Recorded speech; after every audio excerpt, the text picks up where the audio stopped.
పత్రికా మిత్రులకు మా సోదరులకు రిపోర్టర్స్కి అందరికీ కూడా నట్టి కుమార్ హృదయపూర్వక నమస్కారాలు. అది యాక్చువల్గా ఈ ఇష్యూ కోసం నేను రావాలని నేను అనుకోలేదు. ఎందుకంటే ఛాంబర్లో పెద్దలు కూర్చొని అటు వాళ్ళకి టైటిల్ ఇష్యూ మాకేమీ లేదు. ఇప్పుడు ఆ ప్రొడ్యూసర్స్కి కానీ మాకు కానీ ఏ ఇష్యూ లేదు. సినిమా 25 రిలీజ్కి ఆల్రెడీ మేము డేట్ వేసాం. సినిమా రిలీజ్ నేను అయిపోయింది కూడా. కానీ మాకు సినిమా రేపు రిలీజ్ అవుద్దనగా 24వ తారీఖు నాడు యాక్టర్ నిఖిల్ మా సినిమా చూడొద్దు అని ఒక ఫేస్బుక్ ట్విట్టర్ నుంచి పోస్ట్ చేశాడు. పోస్ట్ చేస్తూ ఆయన ఏమన్నాడంటే, నా ఫోటో పెట్టుకొని నా లోగో పెట్టుకొని సినిమా టికెట్లు అమ్ముకుంటున్నారు అన్నాడు. అసలు నేను ఒకటే నిఖిల్ని అడుగుతున్నా, అసలు నువ్వెవడివి? నీకేం తెలుసు? సినిమా టైటిల్ అనేది నీ ప్రొడ్యూసర్స్ ఏ టైటిల్లో నీకు చెప్పారా? అసలు ఆ టైటిల్ ఏంటి? అసలు విషయం ఏంటి? అసలు నువ్వు అడిగావా? అసలు అడగకుండా నువ్వు ప్రెస్ మీట్కి వచ్చి నా సినిమా చూడొద్దని చెప్పడానికి నువ్వెవరు? Number 1. Number 2, cinema title Mudra title నాది. ముద్రా టైటిల్ నాది. ఇదిగోండి, ఈ ముద్రా టైటిల్ నాకు ఛాంబర్ ఇచ్చింది, పబ్లిసిటీ క్లియరెన్స్ ఇచ్చింది. గవర్నమెంట్ ఆఫ్ కేంద్ర ప్రభుత్వం సెన్సార్ సర్టిఫికేట్ ఇచ్చింది.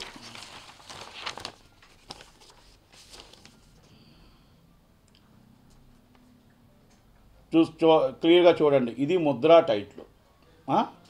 ఈ టైటిల్ నా టైటిల్ని లాక్కున్నాడు అన్నాడు.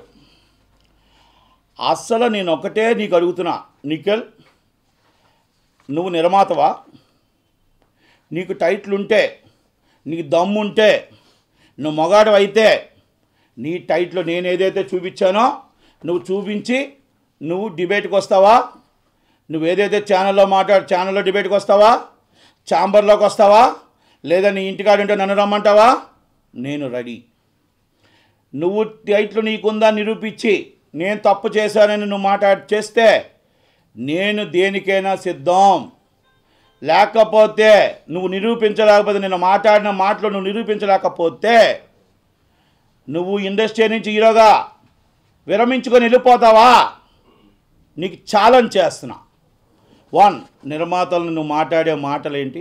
వల్గర్ లాంగ్వేజ్ ఏంటి నీ మాటలో? నువ్వు హీరోగా నిన్ను అన్నం పెట్టింది నిర్మాత. ఈరోజు హీరోగా నిలబెట్టింది నీకు నిర్మాత. ఈరోజు నీతో తీస్తున్న సినిమా కూడా ఆ నిర్మాతే. నువ్వు నిర్మాతకి చీప్గా నీ ఫోటోలు పెట్టుకొని సినిమాలు అమ్మేసుకుంటారా? అంటే అంత క్యారెక్టర్లెస్ ఉన్నారా నిర్మాతలు అంటే నీకు? మా షోస్ని ఇమీడియట్లీ స్పందించి ప్రతి హీరో స్పందించాలి. ప్రతి హీరో నిర్మాతని ఏకవచనంతో మాట్లాడినందుకు స్పందించాలి. రెండోది, ఒక ఫేక్ ఒక క్రియేట్ చేశాడు. రాఘవేంద్ర థియేటర్లో నా ఫోటో పెట్టుకొని టికెట్లు అమ్ముకుంటున్నారు. రాఘవేంద్ర థియేటర్ ఫేస్బుక్, ఇదే బుక్ మై షో, పేటీఎం. ఏమండి, బుక్ మై షోలో పేటీఎంలో నీ ఫోటో పెట్టి టికెట్ అమ్మితే థియేటర్లోని తంతారు సినిమా లోన్ లేకపోతే. అలాగే రాఘవేంద్ర థియేటర్లోని తంతారు. లేకపోతే థియేటర్ తప్పు చేస్తే థియేటర్ మీద కంప్లైంట్ పెట్టాలి, లేదా బుక్ మై షో మీద కంప్లైంట్ పెట్టాలి, లేదా నువ్వు పేటీఎం మీద కంప్లైంట్ పెట్టాలి. నువ్వు నా సినిమా చూడొద్దంటే నువ్వెవడివి? ఇది కాకుండా నువ్వు ఇంకొకటి, మళ్ళీ నేను రాఘవేంద్ర థియేటర్లో నిన్న తెగింది వీళ్ళంతా ఒకడు ఎవడో పెట్టాడు నాగు అంట. ఆడు పెడితే వీడు దీన్ని పెట్టాడు. వాడంటే, సార్ మీ సినిమా అనుకొని మేము టికెట్లన్నీ కొనిసాం సార్. చెత్త నా కోరికలారా, ఒక్క టికెట్ తెగింది నిన్న. ఒక్క టికెట్ తెగింది రాఘవేంద్ర థియేటర్లో. నా టికెట్ డబ్బులు నువ్వు దొబ్బావా? ఎవరు తీసుకున్నాడు టికెట్ డబ్బులు తెలియాలి. అందుకే పోలీస్ కంప్లైంట్ ఇచ్చాను. దీన్ని ఎక్కడి దాకా తెలియాలి. నువ్వు అది ఒక్క టికెట్ కొనిసాం సార్ అంటే నీ ఫ్యాన్స్ నీ ముఖానికి ఒక టికెటేనా? ఇదా నీ జీవితం? నువ్వు రాఘవేంద్ర థియేటర్లో పెట్టాడు అని రాత్రి 10 గంటలకు మీరు అందరూ కూర్చొని ఈ సినిమాని ఎలాగైనా రిలీజ్ ఆపాలని ఒక 10 మంది, ఒకడెవడో ఒక నాగు, వాడి పేరేది నాగు వారిబల్లో ఏదో ఉంది, వాడు వచ్చి ఒకటి పోస్ట్ చేస్తాడు. నీ ఫేస్బుక్ నీ ట్విట్టర్లో మొత్తం దాంట్లో క్రియేట్ చేసి నీ ఫోటోలు పెట్టి నా లోగో పెట్టి దీన్ని కాలిఫోర్నియాకి పోస్ట్ చేస్తావు. కాలిఫోర్నియా వాడు 2,50,000 మందికి పోస్ట్ చేసి నైట్ సినిమా చూడొద్దని చెప్తారు. ఇదా నువ్వు సినిమాని నిర్మించిన నాగరికత? అంటే నీ సినిమాని నీ సినిమా చూడొద్దంటే నువ్వు ఇంకొకటి సినిమా చూడొద్దంటే ఆ నిర్మాత చచ్చిపోతాడు. ఈరోజు నేను కాబట్టి సరిపోయింది. ఆ పొజిషన్లో ఇంకో నిర్మాత ఫైనాన్సో డబ్బో తెచ్చుకొని ఇంటి చిన్న నిర్మాత అయితే వాడు ఈరోజు మీకు చెప్పుకోలేని పరిస్థితుల్లో నువ్వు చేసిన పనికి ఆత్మహత్య చేసుకునేవాడు ప్రతి హీరో కళ్ళు తెరిచి దీన్ని ఖండించకపోతే నిర్మాతలకి అవమానమే జరిగింది. ఈ హీరో నిర్మాతలు కానీ దీన్ని స్పందించకపోతే ఆ నిర్మాత ఏమైనా జరుగుంటే ఏంటి పరిస్థితి? నేను కాబట్టి నీ మీద ఫైట్ చేయడానికి ధైర్యంగా వచ్చా. అందరూ రాగలుగుతారా? ఏమనుకుంటున్నావు నువ్వు? అంటే నీ చేతిలో ఉంది కదా అని చెప్పేసి మొత్తం టోటల్గా ఒక 10 మంది చెత్తనా కొడుకులంతా కూర్చొని నీ ఇంట్లో కూర్చొని నువ్వు చేసిన పని ఇదా? నీ తల్లిదండ్రులు నేర్పించిన నాగరికత నీకు ఇదా? నీ తల్లిదండ్రులు ప్రొఫెసర్స్ అంటే ప్రొఫెసర్స్ అంటే మరి ఏంటి అంటే ఇదే నేర్పించా నీకు నేర్పించింది ఇదా ఎన్నికలు? రాత్రిప్పుడు 12 గంటలకు 1 గంటకి నువ్వు ఎక్కడ చూసినా నువ్వు పబ్బుల్లో కనబడి నీకు ఇదే జీవితం నీ జీవితం నీ చరిత్ర. సోమవారం ఈవినింగ్ మళ్ళీ ఎమర్జెన్సీ మీటింగ్ కాల్ఫర్ చేస్తున్నాం, అందరు నిర్మాతని పిలుస్తున్నాం, మా అసోసియేషన్ కంప్లైంట్ ఇస్తున్నాం. ఆంధ్రప్రదేశ్లో దీని విషయం తేలిందాకా ఎట్టి పరిస్థితుల్లో నిఖిల్ సినిమాని రిలీజ్ చేసి ఎవరైతే ఈ నిఖిల్ సినిమా కొన్నారో డిస్ట్రిబ్యూటర్లకు కూడా చెప్తున్నాం, మేము కోర్టుకు వెళ్తున్నాం. మా నష్టపరిహారం కట్టిన దాకా దయచేసి ప్రతి నిర్మాత, ప్రతి డిస్ట్రిబ్యూటరు, ప్రతి ఎగ్జిబ్యూటర్ కోఆపరేషన్ చేసి ఈ సినిమా వేస్తే ఆ నష్టాన్ని మీరే భర్తీ చేసుకోవాల్సి వస్తుంది. మా సినిమా ఎంత నష్టపెట్టారో మీరే. నిన్న సినిమా 26 థియేటర్లు. నువ్వు సునీల్తోని ఏం మాట్లాడారో తెలియదు సినిమా థియేటర్లో. మరి సినిమా టికెట్లు తెగాయని నువ్వు అంటున్నావు, అక్కడ సినిమా తెగలేదు అంటున్నారు వాళ్ళు. మరి ఏం చేశారు, ఎవరు దీన్ని చేశారనేది పోలీసు వాళ్ళు, డీసీపీ గారు, సిపి గారు అంతా తేల్చాలి. ఇది సీరియస్ ఇష్యూ. ఒకవేళ నిజంగా పెట్టుంటే మా మీద యాక్షన్ తీసుకోవాలి. అసలు మా మీద యాక్షన్ తీసుకోవడానికి నువ్వు ఫేక్ చేసావు అనేది క్లియర్ కట్గా అన్నీ నేను డీటెయిల్డ్గా ఇస్తున్నాను, మళ్ళీ ఇస్తాను కూడా. రెండోది, నీకు మొత్తం పైరసీ సృష్టికర్త రాజ్ కుమార్ కొన్ని కోట్ల రూపాయలు ఇన్వెస్ట్ చేశారు ఈయన మీద. మగధీర పెద్ద పెద్ద సినిమాలు అమెరికాలోని ఎక్కడెక్కడో ఈయన పైరసీ యాక్ట్ చేస్తే పైరసీ సీరియల్ పెడుతుంటే పట్టుకోవడానికి రాజకుమార్ని పెట్టారు. రాజకుమార్ అనేవాడు ఎక్కడున్న IP అడ్రస్ సైతం పట్టుకోగల కెపాసిటీ ఉన్నాడు ఈ సినిమా నిర్మాత. ఒక ఫేక్ వస్తే 5 నిమిషాల్లో పట్టుకోగల దమ్ము ఉన్నాడు, పట్టుకోలేకపోయాడా? బాహుబలి పట్టుకున్నాడు, మరి మగధీరని పట్టుకున్నాడు, సోమని మూవీస్ కొన్ని వేల మూవీ ముట్టుకున్నాడు. సన్మానాలు చేసాం ఛాంబర్లో, ఈసీ మెంబర్లో. ఈ రాజకుమార్ అంత తోడు లేడన్నాం. మరి నీ సినిమాని నువ్వే కాపాడుకోలేనోడివి నువ్వు పైరసీకి ఎందుకు పనికొస్తావు? దేనికి పనికొస్తావు? అసలు నువ్వు కావాలని చేసావా? నువ్వు సినిమాని పాడు చేయడానికి క్రియేట్ చేసావా? ఈ నష్టానికి భర్తీ చేయాల్సిన బాధ్యత, సమాధానం చెప్పాల్సిన బాధ్యత నిర్మాతల మీద ఉంది. నేను ఇంకోటి TV9లో చెప్పాడు, వల్గర్ లాంగ్వేజ్ నిర్మాతలు ఈ విధంగా చేసి కఠిన చర్యలు తీసుకుంటాను. I'm ready. లీగల్గా నువ్వు వెళ్తున్నావు, నేను వెళ్తున్నాను. రా, నువ్వు లీగల్గా వెళ్ళు, నీకేది ఉందో లీగల్గా వెళ్ళు, ధైర్యం ఉందా? రా, రెడీ. అంతే. నువ్వు ఏంటిది, నువ్వు ఒక సినిమాని చూడొద్దని చెప్పే హీరోకి మన సినిమా ఫీల్డ్లోనే ఉందా? ఆ నిర్మాతను నష్టపెట్టు. నీకు నిజంగా ఉంటే నువ్వు నీ నిర్మాతకి ఏమండి పలానా దాంట్లో నా పోస్ట్ పడింది, అది ఏంటో ఒకసారి చూడండి అంటే ఆ నిర్మాత ఇమీడియట్గా ఛాంబర్కి మాట్లాడతారు. ఛాంబర్ మాట్లాడితే ఏమైనా ఉంటే ఇది ఇంటర్నల్ తేల్చుకోవాల్సిన విషయం. ఒకవేళ నిజంగా ఉంటే నిర్మాతకు తెలియదు, నీ నిర్మాతకి అసలు టైటిల్ ఉన్న నిర్మాతకు తెలియదు, మాకు తెలియదు, ఛాంబర్కి తెలియదు, ఎవరికీ తెలియదు. సడన్గా ఒక ఛానల్లోకి వెళ్ళిపోయావు, ఒక ఫేస్బుక్లోకి వెళ్ళి ఎవరు సినిమా చూడొద్దు, ఈ సినిమా మొత్తం టోటల్ నాదిగా అంటే నువ్వు ఒక్కడే హీరో అనుకుంటున్నావా? నువ్వేదో పెద్ద టోటల్గా నువ్వు అనుకుంటున్నావా పెద్ద హీరో అయిపోయినని? ఎంతమంది నిర్మాతలు నాశనం అయిపోయారు నీ వల్ల, సర్వనాశనం అయిపోయారు.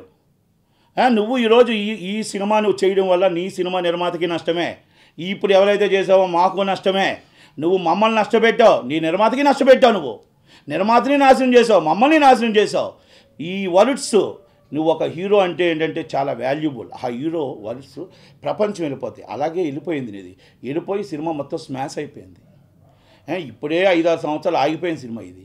ఆగిపోయి నానా కష్టాలు పడి సినిమా రిలీజ్ అయితే ఆ సినిమాని నువ్వు ఆపాలని ప్రయత్నం చేయడానికి అంటే నీకు ఏంటంటే కుర్రతనమా, తాగిన మైకమా, ఏ మైకంతో చేసావు నువ్వు? ఇంక మర్యాదగా మాటలు కూడా నువ్వు మాట్లాడేటప్పుడు TV9లో చూసా, వల్గర్ లాంగ్వేజ్ మాట్లాడావంటే నిర్మాత మీద మర్యాదగా ఉండదు. నువ్వు ఇక్కడ నట్టికుమార్ 25 సంవత్సరాల చరిత్ర ఉంది. నువ్వు నిన్న కాక మొన్న వచ్చి నువ్వు మాకు నేర్పిస్తావా నీతిలో? నీ తల్లిదండ్రులు నేర్పించలేదేమో మాకు నేర్పించారు. నువ్వు రౌడీజం మాకాడు చేయకో, నీ ఫ్యాక్స్ నిజం మాకాడు చేయకో. నీ చరిత్ర మొత్తం తెలుసు. కానీ నీ తల్లిదండ్రుల మీద గౌరవంతో, మీ కుటుంబం మీద గౌరవంతో కొంతమంది రాత్ర ఏదైతే మీ కుటుంబం మాట్లాడారో దాని మీద కొన్ని విషయాలు నేను ఇంకా గోప్యంగా మర్యాద కోసం, మన్నన కోసం, ఇండస్ట్రీ కోసం ఆపి బహిరంగ క్షమాపణ సోమవారం కల్లా చెప్పకపోతే, చెప్పి సినిమా తప్పు అయిపోయింది ఒప్పుకోకపోతే నీ చరిత్ర, నీ గోవా చరిత్ర, నీ చరిత్ర, అన్ని చరిత్ర రోడ్డు మీద విత్ ఫొటోస్తో బయట పెట్టి నీ చరిత్ర అప్పుడు నీకు నేను ఇండివిజువల్గా చూసుకుందాం రా. అంతే తప్ప సినిమా ఇండస్ట్రీని సినిమాలు నాశనం చేద్దామని చేయకు, చూడకు. నీ సినిమా నిర్మాతను నాశనం చేసావు, మమ్మల్ని నాశనం చేసావు. మేము ఈజ్ లీగల్గా నువ్వు ఏదైతే చేసావో యాజ్ లీగల్, యాజ్ లా మేము ఆల్రెడీ నోటీస్ సర్వ్ చేస్తున్నాం. నోటీస్ ప్రకారం లీగల్గా ప్రొసీడ్ అవుతున్నాం. మా డిస్ట్రిబ్యూటర్లకి, మా అసోసియేషన్లకి అందరికీ కూడా మేము రిక్వెస్ట్ చేసాం, ఈ సినిమా మా సినిమా డబ్బుల నష్టపరిహారం కట్టిన దాకా ఈ సినిమా కొన్న నిర్మాత, నిఖిల్ సినిమా కొన్న డిస్ట్రిబ్యూటర్లు ఎవరైనా సినిమాని రిలీజ్ చేయకండి. దయచేసి మా డబ్బులు రికవరీ చేసిన తర్వాత రిలీజ్ చేయండి. మా నష్టపరిహారాన్ని కోర్టు ఎలా తీర్పిస్తుందో ఆ తీర్పుకు గౌరవించండి. దయచేసి మేము లీగల్గా ప్రొసీడ్ అవుతున్నాము. ప్రతి ఒక్క నిర్మాతకి, సాటి నిర్మాతను అందరినీ కూడా అవమానించాడు కాబట్టి మా అసోసియేషను ప్రతి హీరో తెలుసుకొని ఇమ్మీడియట్లీ దీన్ని ఖండించకపోతే రేపు నాకు నిర్మాత అవుతుంది, రేపు ఇంకో నిర్మాతకి ఇంకో హీరో తిడతాడు, ఇలాగా ఇంకో హీరో ఇలా తిడతాడు, ఇంకో సినిమా ఇలా నాశనం చేసేస్తాడు. దయచేసి మీరు అందరూ కూడా మొత్తం ప్రతి ముక్త కంఠంతో దీన్ని ఖండించవలసిన విషయం కాబట్టి ఖండిస్తున్నా. ఇది టైటిల్ ఇష్యూ, నిర్మాతలకి మాకో లేకపోతే ఈ ఇష్యూ కోసం అయితే నేను ప్రెస్ కార్డ్కి రాకపోదును. ఎందుకంటే ఆయన మాట్లాడిన మాటలు వల్గర్గా ఉన్నాయి కాబట్టి నేను ప్రెస్కి వచ్చాను. ఎందుకంటే ఇష్యూ నేను మధ్యాహ్నమే క్లోజ్ అయిపోయింది ఆల్రెడీ. ఎందుకంటే వాళ్ళకి టైటిల్ ఉంది, వాళ్ళు చేసుకోవచ్చు, మనకు చేసుకోవచ్చు. వాళ్ళకి నిఖిల్ ముద్ర, మాది ముద్ర టైటిల్. మేము వాళ్ళ మా లోగో ఈయన దొంగతనం చేశాడు, మేము కాదు దొంగతనం చేసింది. దయచేసి ఇది ప్రపంచానికి తెలియాలి కాబట్టే నేను ఈరోజు చెప్పాను. సోమవారం కల్లా క్షమాపణ చెప్పకపోతే 7 గంటలకు ఎమర్జెన్సీ మీటింగ్ కాల్ఫర్ చేసి మా కార్యాచరణ నిర్ణయం తీసుకొని ఏం చేయాలనేది అందరి నిర్మాతలతో, మా అసోసియేషన్తో అన్నింటిలో కూడా మాట్లాడతాం. Thank you very much. Thank you. వచ్చింది వాళ్ళది నిఖిల్ ముద్ర పెట్టుకున్నారు, ఒకసారి లోగో వేస్తారు, మేము కంప్లైంట్ పెట్టాము. వాళ్ళు వచ్చారు, నెక్స్ట్ టైం ఇష్యూ రాదు సార్, ఎందుకంటే ఇప్పుడు ఏదో తిరిగి పడింది, మళ్ళీ నెక్స్ట్ టైం నీకు ఇష్యూ రాదని చెప్పారు. అయిపోయింది, అక్కడితో క్లోజ్. మేము టైటిల్ సినిమా రిలీజ్ చేస్తున్నాం, 25 అయిపోయింది, 24వ తారీఖు అయింది, 25వ తారీఖు సినిమా రిలీజ్, ఇష్యూ క్లోజ్డ్. 4 గంటలకు ఒక పోస్ట్ వచ్చింది నిఖిల్ సిద్ధార్థ, యాక్టర్ నిఖిల్ సిద్ధార్థ దగ్గర నుంచి. వచ్చిన వెంటనే దాన్ని ఇమీడియట్లీ మేము చూసిన వెంటనే నోటీస్ సర్వ్ చేసాం. ఇది ఎవరు చేసినా లీగల్ ఇష్యూస్కి మీరు ఇమీడియట్లీ బాధ్యులు కాగలరని పెట్టిన తర్వాత దాన్ని ఇమీడియట్లీ మేము కూడా సైబర్ క్రైమ్ కంప్లైంట్ పెట్టాం. మేము ఆల్రెడీ సిపి గారికి కంప్లైంట్ పెట్టాం. ఏమనియండి, ఇది ఇలాగ జరిగింది, ఇది ఎవరున్నా ఇమీడియట్లీ తీయండి అని. ఓకే, వాళ్ళు తీస్తారు, మేము ఇమీడియట్ అసలు ఏంటి ఇష్యూ అని చెప్పేసి మొత్తం మేము తీస్తే, ఎవరు నాగూరుపల్లె వాడు ఒక పోస్ట్ చేశాడు నిఖిల్కి. ఏమని, సార్ మీ సినిమా అనుకొని మేము టికెట్లన్నీ కొనేసాం సార్, అందరం కొనేసాం సార్ టికెట్లు అని చెప్పేసి, చాలా టికెట్లు కొనేసాం సార్ అన్నాడు. అని పెడితే వీడు వెంటనే దాన్ని తీసుకొని ఒక ఫోటో, మా ముద్ర టైటిల్ పెట్టి ఒక ఫోటో పెట్టి దాంట్లో క్లియర్గా కనబడుతుంది ఆ ఫోటో ముద్రన, ఆ ఫోటో 2 కూడా సపరేట్ ఉన్నాయి. దాన్ని కలిపి రాఘవేంద్ర థియేటర్ 96 మంది లైకింగ్స్ అని పెట్టి ఒక పేజ్ క్రియేట్ చేసి కంప్లైంట్ పెట్టాడు పేటిఎంకి, బుక్ మై షోకి. మా ఫోటో ఇలాగ వేశారు, ఇలాగని చెప్పేసి తప్పేం లేదు దాంట్లో. ఒక ఫోటో నిజంగా వేస్తుంటే వాళ్ళు కంప్లైంట్ పెట్టచ్చు, వాళ్ళ మీద కేసు పెట్టచ్చు, ఎవరి మీదనే కేసు పెట్టచ్చు. బుక్ మై షో పేటిఎం చేస్తే పేటిఎం తప్పు, రాఘవేంద్ర థియేటర్ ఏమండి, బుక్ మై షోలో వెంటనే కొడితే మొత్తం థియేటర్స్ లిస్ట్ అంతా వస్తుంది. ముద్ర, సోయన్సో క్యాస్టింగ్, సోయన్సో సన్సార్, పలానా 1 hour 49 minutes అన్నీ క్లియర్గా వస్తాయి. మీరు ఇప్పుడు ఎవరినో కొట్టినా కూడా దాన్ని కిందన మన సినిమా థియేటర్స్ వస్తాయి. ఒక్క రాఘవేంద్ర థియేటర్ సింగల్గా రాదే అంటే నువ్వు క్రియేట్ చేస్తావు. అది మొత్తం టోటల్ ఎవరు చేశారు ఏంటంటే, రాత్రి 9:45 నైట్ కూర్చొని ఒక నాగు అన్నాడు, ఈయన ఫ్రెండ్ వాడు వచ్చి ఈ నిఖిల్కి వచ్చి మొత్తం క్రియేట్ చేసి పోస్ట్ చేస్తే, కాలిఫోర్నియాలో వాడి పేరు ఇంకేదో ఉన్నాడు, మొత్తం టోటల్ అందరూ లిస్ట్ తీసాం. వాడు వచ్చి పోస్ట్ చేస్తాడు, ఇంకొకడు మొత్తం టోటల్గా దీన్ని ఒక 10 మందికి రాత్రి, అంటే 23వ తారీఖు రాత్రి కూర్చొని 24వ తారీఖు మధ్యాహ్నం దాకా 2,50,000 మందికి పోస్ట్ చేశారు సినిమా చూడొద్దని. అంటే ఒక సినిమా ఫీల్డ్లో ఉండి సినిమా ఇండస్ట్రీని నమ్ముకొని నువ్వు ఇదా కరెక్టు. ఆ సినిమా నిర్మాత నేను అయిపోయింది, సరిపోయింది. నేను కాకుండా స్మాల్ నిర్మాత అది ఫైనాన్స్ ప్రాబ్లం ఉంటే ఏమవుతాడు, చచ్చిపోతాడు చెప్పుకోలేని. ఇప్పుడు మీ టీవీ వాళ్ళు వస్తారా, ఛానల్ వాళ్ళు వస్తారా? ఎవ్వరూ రారు, వాడు చచ్చిపోతాడు. అంటే ఒక నిర్మాతని చంపవలసిన ప్రయత్నం చేసావు, ప్లస్ అవతల గారి నిర్మాతని చంపాల్సిన ప్రయత్నం. వాడి నిర్మాత కూడా నష్టమే కదా. ఇప్పుడు ఇక్కడ నిర్మాత ఇద్దరిని నష్టం చేసావు నువ్వు సినిమా తీసి. అసలు నిర్మాత ఇష్యూ నీకు సంబంధం ఏంటి? నీ ఫోటో పెట్టారనుకో, నువ్వు నిర్మాత కంప్లైంట్ ఇవ్వాలి. నువ్వు నిర్మాత ఇస్తే నిర్మాత ఇంటర్నల్ ఇష్యూ ఉంటుంది, ఇంటర్నల్ చేసుకుంటారు. ఒకవేళ ఇంటర్నల్ ఇష్యూ చేసుకోకపోతే పోలీస్ స్టేషన్ కంప్లైంట్ ఇవ్వాలి. మేము ఇచ్చాం కంప్లైంట్, నువ్వెందుకు ఇవ్వలేదు? నీ ఫోటో ఫేక్ అన్నావు కదా, మన ఫోటో ఇవ్వాలి కదా. ఎందాక కరెక్ట్ ఇది? ఇది ఈ నిఖిల్ చేస్తున్న చాలా దుర్మార్గమైన పని. అందుకే ప్రతి హీరో, ప్రతి ప్రొడ్యూసర్ ఖండించవలసిన విషయం. ఇప్పుడు సినిమాని చూడొద్దని చెప్పి రైట్ నీకు లేదు. నీ సినిమా నువ్వు లీగల్గా ప్రొసీడ్ అవ్వు. ఒకవేళ అయినైతే యాజ్ పర్ లా ఉంది, పోలీస్ స్టేషన్లో ఉన్నాయి. ఇప్పుడు మేమేం చేసాం, పోలీస్ స్టేషన్ కంప్లైంట్ ఇచ్చాం. కంప్లైంట్ ఇచ్చి ఫస్ట్ వెంటనే అది ఇమీడియట్లీ మేము కూడా ఛాంబర్ కంప్లైంట్ ఇచ్చాం, ఫేస్బుక్లో ట్విట్టర్లో కూడా పెట్టాం. ఆ రోజే మేము లీగల్గా ప్రొసీడ్ అవుతున్నాం. నీకు ఇష్యూ సినిమా, ఎవరైనా సినిమా తీసుకుంటారు, ఎవరైనా చేస్తారు. టైటిల్ నీది అని అంటున్నావు కదా, అసలు చూపించు. నువ్వు చూపించాలి టైటిల్ నీది, ముద్ర. నిన్న కూడా ముద్ర నాది అన్నావు. నువ్వు దమ్ముంటే, నువ్వు మగాడు అయితే, నువ్వు హీరో అయితే టైటిల్ చూపించు. నువ్వు ఆడంగోడు అయితే చూపించుకుంటే వదిలేసి పారిపోయినట్టే. ఉంటే ఏ టైటిల్, ఏ ఛానల్ అయితే చెప్పావు ఆ ఛానల్ తీసుకొచ్చి, ఇదిగో నా టైటిల్ దొంగతనం చేశాడని చెప్తేనే నువ్వు నిజమైన హీరో. నీ ఫ్యాన్స్కి కూడా చెప్తున్నా, లేదు అనుకుంటే ఫ్యాన్స్ అందరూ కూడా క్షమాపణ చెప్పాల్సిందే. లేదు అనుకుంటే ఎవరెవరు పెట్టారో పోస్టులు, ఎవరెవరు లైక్ చేశారో అందరు హిస్టరీలో తీస్తాం. వాళ్ళందరి మీద కూడా కేసులు పెడతారు. ముందే చెప్తున్నా, నష్టపరిహారం ప్రతి ఒక్కరి మీద కూడా నేను వసూలు చేస్తాను. నేను చెప్తున్నాను, ఏదో దొరికింది కదా అని ఎవడు దొరుకుతాడో చీప్గా దొరుకుతుంది కానీ లైకులు చేసి పోస్టులు చేయడం చేస్తే ఒక్కరిని వదలను. మళ్ళా లీగల్గా ప్రొసీడ్ అవుతా. వాళ్ళని మొత్తం టోటల్గా ఈ నష్టాన్ని అందరి ఇంట్ల మీద కూడా మొత్తం టోటల్ భర్తీ చేస్తా. మీ ఇష్టం వచ్చినట్టు చేతుల్లో సోషల్ మీడియా ఉందని పోస్ట్ చేస్తే మాత్రం మర్యాద ఉండదు. ఒక్కొక్కరికి చెప్తున్నాను. నీ ఫ్యాన్స్ నిఖిల్, నీ ఫ్యాన్స్, నీకెవరైతే నీ తొత్తుగాలు ఉన్నారో నీ తొత్తులకు అందరికీ చెప్తున్నా, మళ్ళా చెప్తున్నా. నీ పబ్బుల్లో ఉన్న ఫ్రెండ్స్కి ఉన్నారో మొత్తం అందరికీ చెప్తున్నా, మళ్ళా చెప్తున్నా. ఇది వార్నింగ్, పర్సనల్ వార్నింగ్. నువ్వు సినిమాని చంపకు. నీ సినిమాని ఆ నిర్మాతను బతికించు, ఈ నిర్మాతను బతికించు. రా ఇండివిజువల్ చూసుకుందాం. ఎక్కడ నువ్వు అన్నావు నా ఫ్యాన్స్ చూసుకుంటారని. ఎస్, ఇప్పుడు చెప్తున్నా.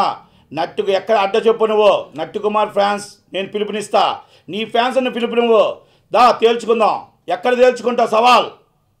రెడీ. నీ ఇంటికాడ, నా ఇంటికాడ, నా ఆఫీస్ కాడ, ఛాంబర్ కాడ, ఎక్కడ రా రెడీ.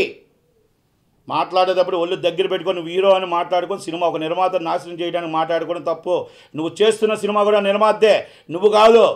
నువ్వు డబ్బు దోచుకొని పెట్టుకుంటుంటే ఆ నిర్మాత పెడుతున్నాడు. ఆ నిర్మాత కష్టం ఏంటో ఆ నిర్మాతకు తెలుసు. ఆ సినిమా ఒకవేళ ఇప్పుడు ప్రాబ్లం వస్తే మాకెంత కష్టం ఉందో అంత కష్టం ఆ నిర్మాతకి ఉంది. హీరోలు అందరూ తెలుసుకోవాలి. హీరోలు మాట్లాడేటప్పుడు ఒకటో రెండు ఆలోచించి మాట్లాడాలి. ఇక్కడ సోషల్ మీడియా ఉంది. సినిమా చూడొద్దని చెబితే ఆ నిర్మాత ఏమైపోతాడు? మీ తల్లిదండ్రులు నేర్పించిన మర్యాద ఇదేనా? ప్రొఫెసర్స్ అంటున్నారు మీ తల్లిదండ్రులు. ప్రొఫెసర్సా మరి ఏంటి? మరి ప్రొఫెసర్స్ అంటే నేను చాలా విలువైన పోస్ట్ అది. ఇదేనా పెంపకం ఇది? ఎస్, నేను ఒకటే క్లాస్ చదవలేదు. నా తల్లిదండ్రులు ఇచ్చిన విలువలు నాకు ఈరోజు కూడా ఇంకా మర్యాదగా మన్ననగా ఉన్నానంటే. నీ చరిత్ర చెప్పాలంటే గంట పని. నీ చరిత్ర ఎవరికో ఏదో మేనేజ్ చేసుకొని బయటకు రావడం కాదు. నేను చెప్పానంటే సోమవారం 7 గంటల దాకా వెయిటింగ్ చేస్తా. సోమవారం అందరు నిర్మాతలతో మీటింగ్ పెట్టి ఛాంబర్లో, అప్పుడు మళ్ళీ ప్రెస్ మీట్ పెట్టి చెప్తా. అప్పుడు దాకా నువ్వు స్పందించకపోతే